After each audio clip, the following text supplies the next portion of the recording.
Ya, juga dalam segmen Lindung Diri, Lindung Semua ni kita nak bercakap tentang kesihatan mental apabila kita menghadapi isu-isu tentang kehilangan pekerjaan dan juga isu-isu penganjuran sepanjang pandemik COVID-19. Ya, jadi kita bersama-sama Dr. Puteri Hayati Megat Ahmad, Ahli Lembaga Kaunselor Malaysia yang bersama kita secara Skype pada pagi ini. Assalamualaikum. Selamat pagi. Doktor. Waalaikumsalam warahmatullahi wabarakatuh. Ya. Okey, doktor, ini satu perkara yang cukup menarik untuk kita kongsikan kerana kita sedia maklum kesan berantai khususnya daripada kehilangan pekerjaan, pengangguran itu memberi kesan pada psikologi dan juga mental. Kerana ialah kita perlu memikirkan tentang aspek kesihatan tapi juga aspek kesihatan mental itu juga amat penting berpunca daripada kehilangan pekerjaan dan juga krisis ekonomi ini. Ya. Jadi bagaimana pandangan doktor dalam melihat bagaimana kes kehilangan pekerjaan dan juga isu-isu pengangguran ini serba sedikit akan menyebabkan kecenderungan untuk kesihatan mental itu berubah menjadi lebih teruk dalam fasa yang mendadak, doktor. Okey, terima kasih Ismail. Jadi hari ini saya cuba memberikan fokus tentang kefahaman mengenai tajuk ini, iaitu menghadapi kehilangan pekerjaan dan pengangguran. Jadi kita kena lihat senario berkaitan dengan pekerjaan yang telah berlaku sekarang ini, di mana wabak ini telah memberi kesan impak yang besar kepada politik, ekonomi, sosial, kesihatan, keselamatan dan pendidikan negara. Jadi kalau kita lihat di sini perintah kawalan pergerakan beri impak besar, beramai orang kehilangan pekerjaan, terutama pekerjaan yang melibatkan interaksi dengan pelanggan secara fizikal. Jadi banyak perniagaan dihentikan, operasi ditutup, dan ini menyebabkan individu hilang pekerjaan, dan bila pengumuman PKP diumumkan, ini boleh meresahkan kerana individu ramalkan mungkin hilang pekerjaan, mungkin mereka diberi cuti panjang tanpa gaji, kurang gaji, pendapatan ataupun bekerja dari rumah. Jadi banyak juga yang pencari kerja juga rasa lebih sukar untuk cari pekerjaan. Jadi kalau kita lihat di sini berkenaan dengan laporan tenaga buruh, seramai 777,500 penganggur pada Februari 2021. Dan juga kalau kita lihat di sini graduan siswazah yang menganggur adalah 170,000. Yang hilang pekerjaan pula lebih kurang 107,000. Ini berdasarkan statistik sistem insurans pekerjaan ISP, dan diramalkan seramai 2.4 juta rakyat Malaysia bakal kehilangan pekerjaan. Ini. Jadi apa kesan dia terhadap individu itu sendiri? Jadi hilang pekerjaan ini merupakan salah satu punca tekanan,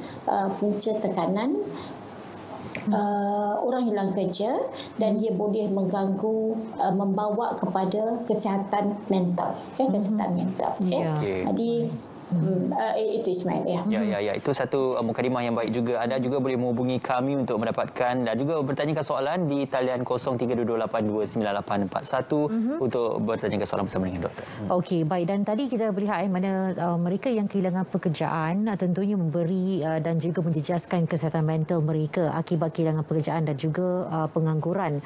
Jadi apakah sebenarnya simptom yang dialami oleh individu yang dikatakan punya masalah kesihatan mental ini yang berkaitan juga dengan kehilangan pekerjaan ini? Okey, Hadi. Jadi sebelum itu kita lihat apa dia kesihatan mental tu. Di situasi di mana individu itu menyedari potensi dia boleh berdaya tindak terhadap tekanan, dia boleh bekerja secara produktif dan dia boleh menyumbang kepada masyarakat. So secara rumusan dia sedar, dia produktif dan boleh beri sumbangan. Kalau dia tidak boleh berfungsi tiga perkara ini, maknanya dia ada masalah, ada isu kesihatan mental. Dan apa dia simptom simptom-simptom dia lah ya, emosi yang tidak selesa ya, kemurungan, kegelisahan, kegagalan memberikan tumpuan, sukar untuk tidur. Ini semualah simptom-simptom yang akan menunjukkan bahawa terdapatnya stres ya dalam kalangan orang yang hilang pekerjaan atau yang menganggur ini. Dan yang lebih ekstrim lagi ialah ada keinginan untuk membunuh diri ya, suicidal ideation. Ini yang kita bimbangkanlah ya. Tetapi untuk semua yang dalam golongan ini ya, tekanan adalah tindak balas normal akibat krisis. Ini perkara biasa dan ini kita kena tahu mana semua orang mengalami stres ini. Tetapi stres ini dia perlu dikawal dia perlu dikawal kerana kalau tidak dia akan membawa kepada masalah kesihatan mental yang lebih serius ya. Contohnya kemurungan, depression, anxiety ya, bipolar, skizofrenia, ini semua akan menjadi lebih teruk jika tekanan stres ini tidak dikawal ya, tidak dikawal. Jadi kalau kita lihat tidur terganggu, mudah marah, cemas, ya, kurang fokus, ini adalah perkara yang berlaku. Dan ada juga golongan yang ada kesan long COVID-19, di mana mereka ini adalah dulunya pernah dijangkiti dan tetapi telah sembuh, tapi dia mengalami kesan sampingan. So bukti ya dalam statistik panggilan bantuan diterima oleh agensi kerajaan, dia kata sejak hingga Mei 2021 ini 85.5% ya panggilan yang berkaitan dengan isu kesihatan mental. Jadi ini yang kita bimbangkan Hani, kenapa memang kesihatan mental ini hilang pekerjaan salah satu di punca untuk orang stres dan boleh pergi kepada kesihatan mental yang lebih berat, lebih serius. Ya, doktor, dalam perihal untuk menangani masalah kesihatan mental ataupun mungkin gangguan-gangguan terhadap isu-isu kesihatan dan juga pertahanan mental seseorang, apakah kaedah yang dirasakan sesuai dalam kita memberikan satu bukan penyelesaian tetapi sekurang-kurangnya membantu mereka yang sedang mengalami masalah seperti ini? Tentulah dia bukan satu-satunya kaedah, tetapi antara kaedah yang boleh kita gunakan. Pertama sekali, apa yang berlaku dalam kalangan ini, mereka ada masalah kognitif, ada masalah pemikiran. Individu masalah kerana dia ada pemikiran negatif. Jadi kita kena cabar pemikiran ini. Individu ini kena cabar segi pemikiran mereka. Tukar pemikiran negatif ini kepada positif. Ya, jika tertukar, maka emosi kita, tingkah laku kita juga akan positif. Apa yang negatif? Kehidupan tidak normal, duit dah tak ada, tak boleh nak belanja, tak boleh nak sara kehidupan. Jadi emosi akan negatif, marah, musuhi orang, kecewa, sedih dan tingkah laku, asing diri, agresi dan sebagainya. Jadi kita kena tukar. So tukar macam mana? Pertama sekali kita lihat hilang pekerjaan ni bukannya tanda bahawa kiamat. It is not the end of the world. Jadi bukan kita saja yang hilang pekerjaan. Tadi saya dah sebut beribu-ribu orang hilang pekerjaan. Jadi kalau kita dah biasa susah, maka tidak susah untuk kita teruskan orang kata hidup dengan susah ini. Ujian akan mengajar kita untuk menghayati rasa susah ini. Jadi dikatakan kita tidak akan jadi pelaut yang hebat jika kita tidak mengharungi lautan yang ganas. Kita punya layang-layang tidak akan terbang tinggi jika tidak menongkah angin. Menongkah angin ni kerjanya susah, mengharungi lautan ni susah. Selagi kita bernafas, Allah Ta'ala janjikan bahawa rezeki kita tetap akan ada. Jadi hilang pekerjaan ini sebagai satu ujian dan semua orang yang hilang pekerjaan ni perlu sabar dan kita boleh kawal diri kita. Yang penting lihat bahawa paling tidak kita masih bernasib baik kerana negara kita masih aman, tidak berada dalam peperangan. Okey, baik.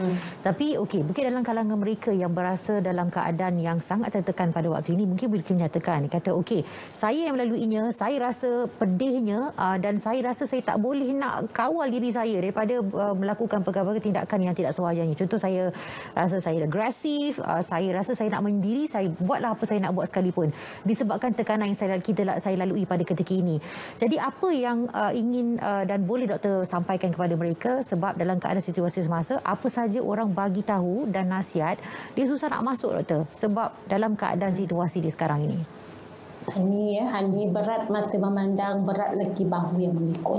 Kita senang untuk cakap sabar. Tapi bagi orang yang mengalaminya kan, sabar itu bukan senang untuk kita lalui. Jadi memahami keadaan itu itu sudah cukup juga untuk orang-orang yang mengalaminya. Okey, jadi berkenaan dengan yang ini berkaitan dengan tingkah laku.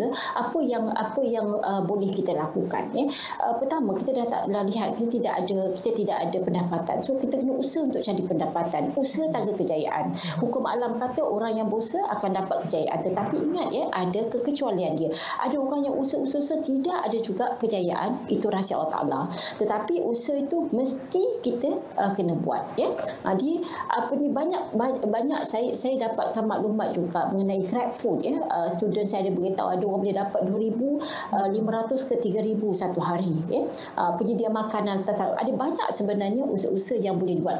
Yang baru-baru ni ada orang kata jualan pokok keladi dalam talian yang nampaknya macam dulu tak pernah dilakukan, tapi sekarang dah menjadi popular di kalangan pembeli-pembeli pokok bunga ni. Banyak yang kita ini. Bagi saya nak si budaya tukar tingkah laku kita. Nak si budaya berakit-rakit dahulu, berenang-renang ke tepian, sakit-sakit dahulu, insya-Allah senang kita kemudian. Dia senang kemudian takkan tiba satu hari nanti, insya-Allah. Kan kita kena usahakan dia ini. Okey, baik doktor. Tapi dalam masa yang sama doktor, berapa lama jangka masa yang mereka dibolehkan untuk rasa nak mengurung diri, rasa nak melepaskan rasa tu, bersendirian dan sebagainya? Berapa lama durasi sepatutnya? Okey, it's okay, buat. Tapi lepas tu bangkit balik. Berapa lama tu sebenarnya? Betul. Dia terpulang pada individu ni.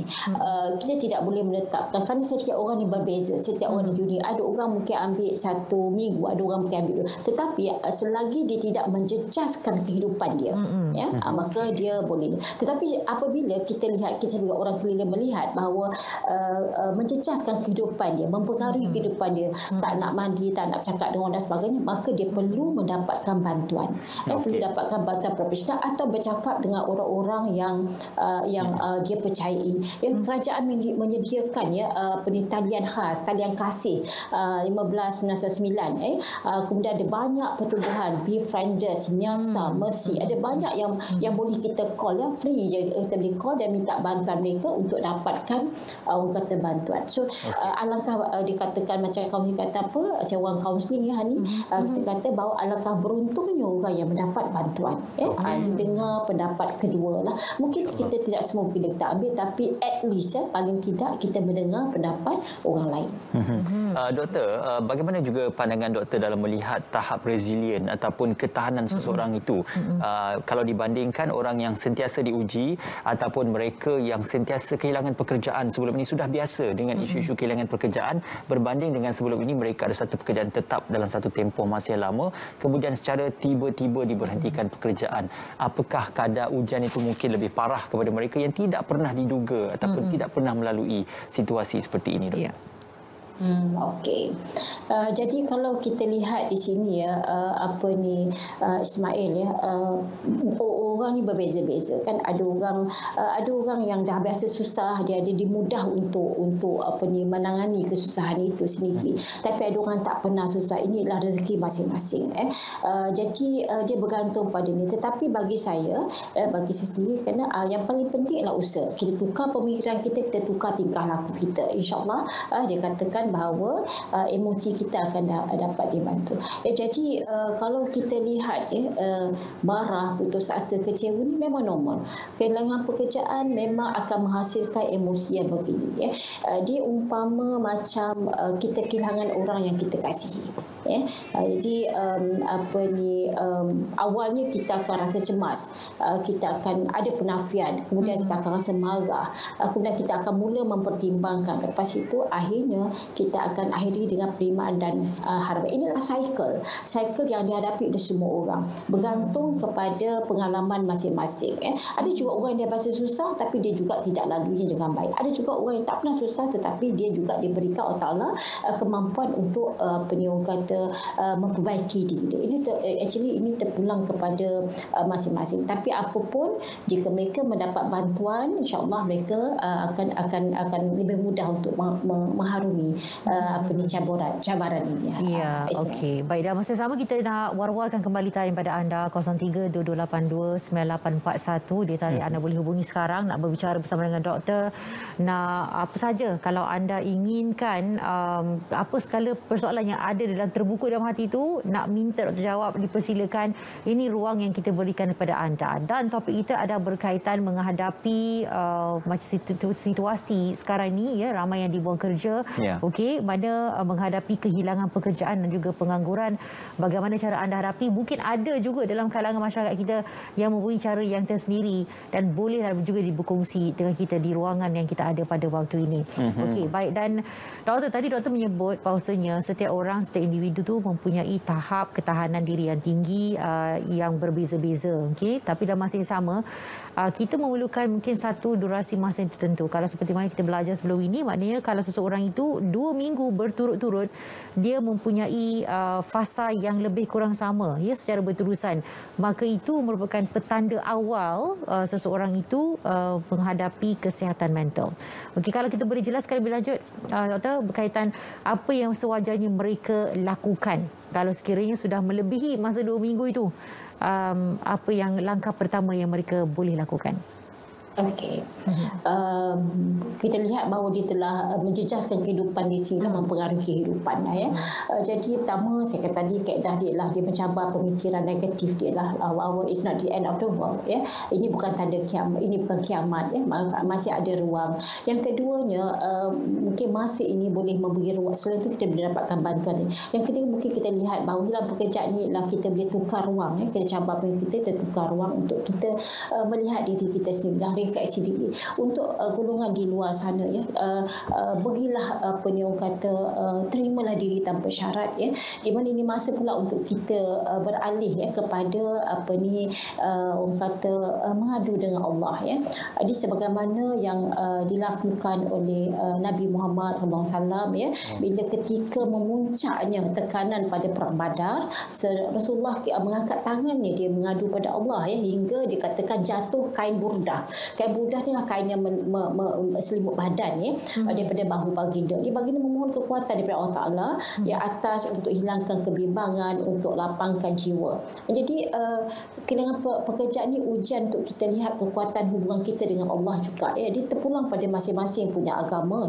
Saya pasti setiap agama ada cara untuk kita menenangkan jiwa kita. So kita belajar daripada kehidupan, perjalanan kisah-kisah para Nabi yang semuanya penuh dengan kesusahan, penuh dengan kesengsaraan. Jadi sekarang kita diuji dengan hilang mata pencarian. Jadi tetapi balik-balik bahawa kita masih bernasib baik kerana negara kita masih aman. Jadi apa yang boleh dibuatkan, tukar pemikiran, fikir juga positif, balik dekat balik dengan Allah Taala, dengan pencipta kita, dan lagi satu ialah mana kita dapatkan bantuan profesional, orang yang kita percaya yang betul-betul boleh membantu kita.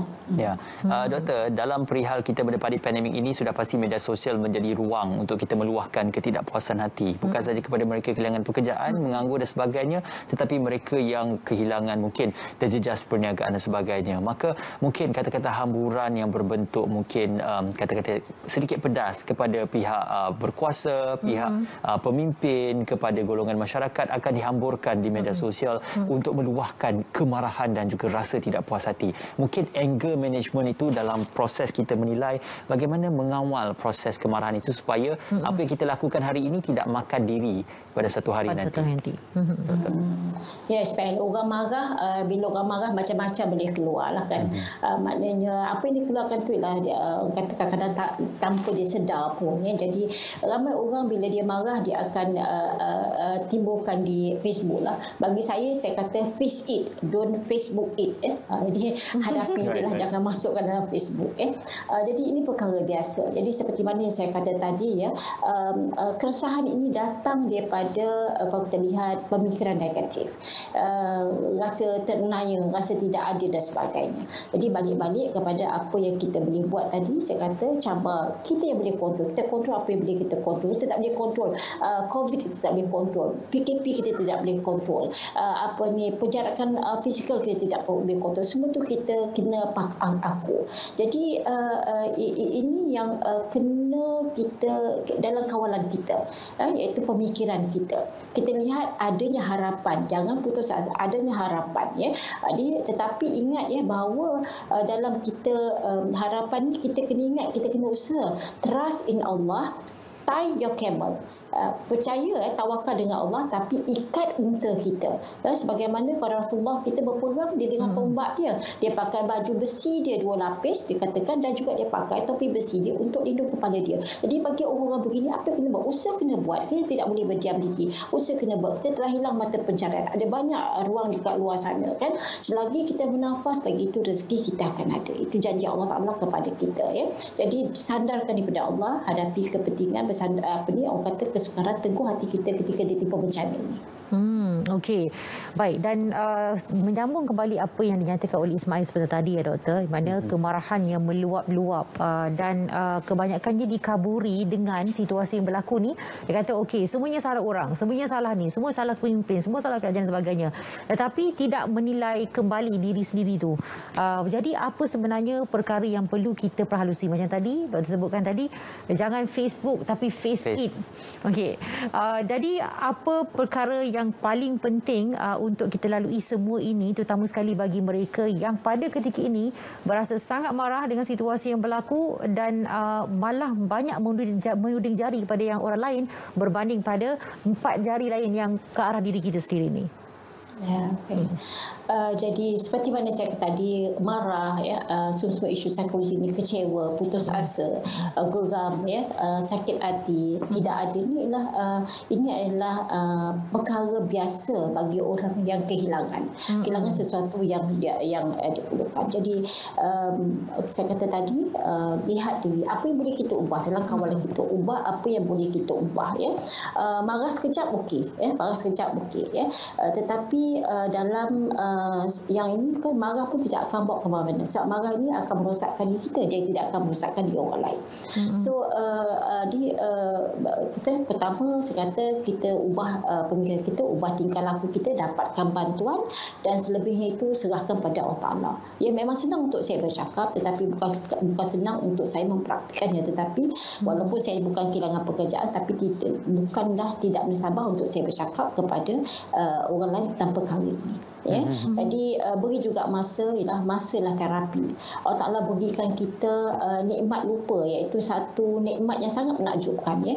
Bila kita marah sekali hari ini, mungkin dalam 1 minggu kita dah tak marah dah, kita tidak menyalahkan orang lain. Jadi kita sudah tidak memusuhi orang lain. Kita tidak jadikan bahawa pandemik ini disebabkan oleh kerajaan, disebabkan oleh orang tu, disebabkan oleh orang ini ya. Jadi maknanya kita terimalah hakikat ini yang kena belajar. Semua orang, sama ada yang tua, yang muda, yang sempurna, yang tidak sempurna, ada kaki, tak ada kaki, Cina, Melayu, India, memang kena bersabar dengan takdir yang telah ditentukan. Apa yang boleh kita buat? Kita tidak boleh buat apa. So apa yang kita boleh buat, kawal apa yang boleh kita kawal. Okey, doktor, dalam kerangka untuk kita bercerita tentang apa yang boleh kita lakukan dan juga apa yang terkawal dalam kotak pemikiran dan juga kotak kawalan kita sendiri, yang bergantung kepada bagaimana kita menerimanya. Dalam perbincangan kita hari ini, kita mencerita fokus kepada aspek psikologi apabila seseorang itu kehilangan pekerjaan ataupun pengangguran. Jadi kita nak menerima seorang pemanggil untuk bertanyakan soalan kepada doktor dari Kuala Lumpur. Ya. Hello, Assalamualaikum. Waalaikumsalam warahmatullahi wabarakatuh. Ya, Haji Musa, silakan. Silakan Haji Musa.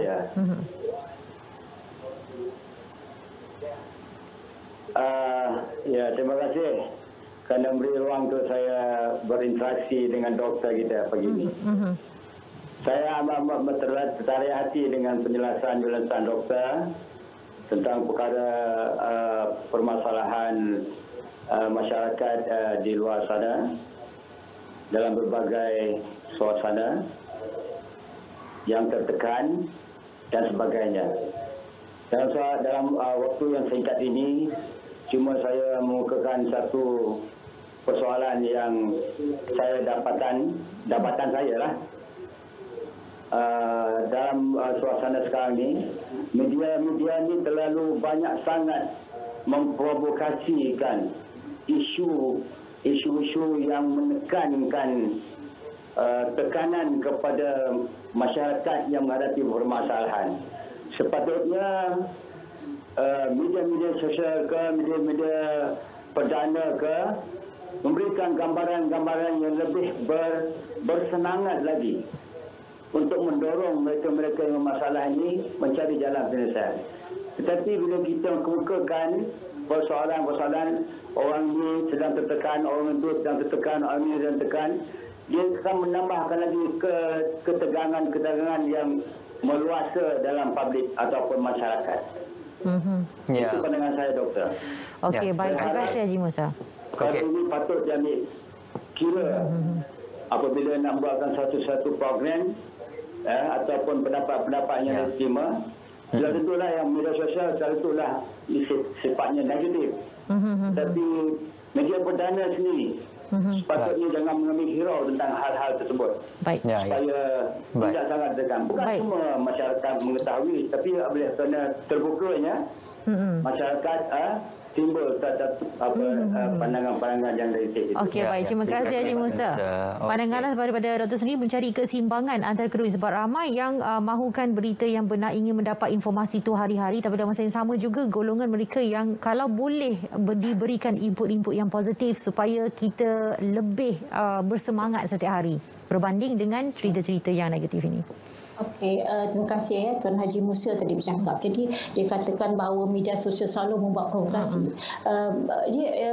Saya lihat begini, dia bergantung kepada bagaimana kita melihat perkara itu. Kalau kita melihat dari sudut negatif, dia akan jadi negatif. Kalau kita lihat dari sudut positif, dia akan jadi positif. Dia bergantung pada kita. Itu yang boleh kita kawal. Dan lagi satu, kan dalam banyak perkara yang membunuh kita ialah kita punya sangkaan. Yang bunuh kita bukan peristiwa itu sendiri. Dia provokasi apa semua itu tidak dapat kita tak dapat nak kawal. Yang boleh kita kawal adalah diri kita. Jadi kita yang mesti buat dahulu. Bukannya jangan media sosial ini akan memberi kesan pada diri kita. Banyak benda yang boleh kita buat, cari yang positif di situ. Itu pandangan saya, Hani dan Ismail. Ya, dan apa yang boleh disimpulkan, tidak apa yang berlaku dalam dunia ini hanya bergerak dalam apa yang kita inginkan. Kadang-kadang ia berlaku dan juga berlangsung dalam perkara yang tidak juga kita inginkan. Jadi itulah sifat manusia untuk menerima baik dan buruk sesuatu perkara. Betul ya Doktor ya? Jadi mungkin kesimpulan daripada Doktor sendiri, harapan dan juga melihatkan kepada bukan untuk kita menyatakan bahawasanya perlu buat ini ataupun buat itu, tetapi sekurang-kurangnya kita ingin memberikan satu nasihat yang positif kepada masyarakat, dan inilah peranan yang dimainkan oleh kita sebagai sebahagian daripada kelompok komuniti masyarakat. Okey. Jadi akhirnya pada semua orang yang hilang pekerjaan, yang masih tidak bekerja, yang hilang gaji, yang mungkin kurang gaji, sedih, marah, kecewa, semua itu adalah perkara biasa, perkara normal. Itu kena faham itu tak ada orang yang kalau yang tak sedih ni dia bukan orang normal Jadi bukan kita saja yang hilang pekerjaan, beribu-ribu orang yang hilang pekerjaan. Timlah takdir cabar pimpinan kita, timur diri kita tanpa syarat dan diberi ruang kita untuk cuba perkara baru dan kemudian dapatkan bantuan psikologi daripada profesional ataupun orang yang kita percaya. Jadi kalau kita lihat di sini, Allah tidak jadikan semua ni sia-sia, Ismail dan Hani. Ada pengajaran yang boleh kita manfaatkan bersesuaian dengan masa kecanggihan teknologi, ilmu sains Allah Taala hantarkan ancaman virus, benda yang kita tak nampak. Dia tak hantar burung, dia tidak hantar katakan peperangan pada kita sekarang. Dia hantarkan virus yang tak nampak, yang sesuai dengan kecanggihan teknologi kita, tetapi dia telah beri satu kesan yang sangat besar pada kita. Allah bisa tegal biasa. Orang hilang pekerjaan susah-susah dan kita akan biasa dengan susah ini. InsyaAllah mudah-mudahan kita akan dapat lalui cabaran ujian hilang pekerjaan ini dengan cara yang positif InsyaAllah. So Ismail, itu saja Ismail. Hani, terima kasih. InsyaAllah, terima kasih kepada Dr. Puteri Hayati Megat Ahmad yang juga merupakan ahli lembaga kaunselor Malaysia. Apa yang boleh kita simpulkan, memang benar benar hempedu itu pahit untuk ditelan, madu itu manis untuk diminum. Tetapi itulah elemen yang memberikan keseimbangan dalam kehidupan kita sebagai seorang manusia di muka bumi Allah Subhanahu. Ya, betul. Jadi kami ucapkan terima kasih kepada Dr. Puteri Hayati Megat Ahmad, ahli Lembaga Kaunselor Malaysia bersama kami pada pagi ini untuk berkongsi tentang menghadapi kehilangan pekerjaan dan pengangguran dan impaknya kepada psikologi dan bagaimana seharusnya kita menjalani kehidupan ini dalam situasi dan keadaan yang sederhana. Itulah memang sering ditengahkan. Kalau kita bersederhana, kita tidak mengharap terlampau tinggi. Dalam masa yang sama kita berusaha untuk ke arah lebih berjaya dan juga cemerlang. Makanya insya-Allah kita akan sama-sama mensyukuri hari-hari yang mendatang. Insya-Allah, berimpian itu pasti tetapi ada limitasinya. Baik.